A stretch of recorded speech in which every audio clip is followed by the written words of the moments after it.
രാത്രി തകർത്ത് മഴ പെയ്തിട്ടുണ്ടെന്ന് രാവിലെ എഴുന്നേറ്റപ്പോഴാണ് മനസ്സിലായത്. അതിന്റെ ബാക്കിയതാണ് ചെറിയ ചാറ്റൽ മഴയൊക്കെ ഉണ്ടായിരുന്നേ. എന്തായാലും മഴയൊന്നും കണ്ട് നിൽക്കാനുള്ള സമയമില്ല. എല്ലാവർക്കും പോകേണ്ട ദിവസമാണ്. പെട്ടെന്ന് ബ്രേക്ക്ഫാസ്റ്റ് ഉണ്ടാക്കാന്ന് കരുതി പുട്ടിന്റെ മാവൊക്കെ ഒന്ന് നനച്ച് വെക്കുന്നുണ്ട്.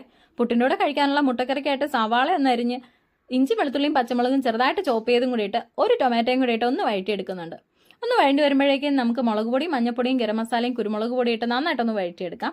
പൊടികളുടെ പച്ചമണമൊക്കെ മാറിയതിനു ശേഷം ഞാൻ കുറച്ച് വെള്ളം ഒഴിച്ച് ഒന്ന് അടച്ചു വെച്ച് വേവിക്കുന്നുണ്ട്. അപ്പോൾ അതവിടെ ഇരുന്ന് വേവട്ടെ. നമുക്ക് പുട്ടിൻ്റെ പരിപാടി നോക്കാം. മഴയൊക്കെ അല്ലേ, കുറച്ച് സ്പെഷ്യൽ ആയിക്കോട്ടെ എന്ന് കരുതി ഇന്ന് ചിരട്ടപ്പുട്ടാണ് ഉണ്ടാക്കുന്നത്. അല്ലെങ്കിൽ കോലിട്ട് തള്ളിക്കുത്തുന്ന പുട്ടാണ് ഉണ്ടാക്കാറ്. എന്തോ ഇന്നൊന്ന് സ്പെഷ്യൽ ആവട്ടെ എന്ന് കരുതി അങ്ങനെ പുട്ടൊക്കെ ഒന്ന് ആവിയിൽ വേവിക്കാൻ വേണ്ടി വെച്ചിട്ട് നമ്മൾ കറി നോക്കിയപ്പോഴേക്കും കറിയൊക്കെ റെഡി ആയിട്ടുണ്ടായിരുന്നു. അപ്പോൾ കുറച്ചൊന്ന് കുറുകി വരാൻ വേണ്ടിയിട്ട് ഞാൻ കുറച്ച് ഫ്രഷ് ക്രീമും കൂടെ ആഡ് ചെയ്യുന്നുണ്ട്. അങ്ങനെ മുട്ടയൊക്കെ ഇട്ട് ഇവിടെ മുട്ടക്കറി റെഡി ആയപ്പോഴേക്കും അവിടെ പുട്ടും റെഡി ആയിട്ടുണ്ടായിരുന്നു. അപ്പം ഇന്നത്തെ ബ്രേക്ക്ഫാസ്റ്റ് എന്ന് പറയുന്നത് നല്ല ആവി പറക്കണ ചിരട്ടപ്പുട്ടും ചൂട് ചൂട് മുട്ടക്കറി. ആഹാ, അടിപൊളി. അപ്പോൾ ഇത് അത്രയേ ഉള്ളൂ.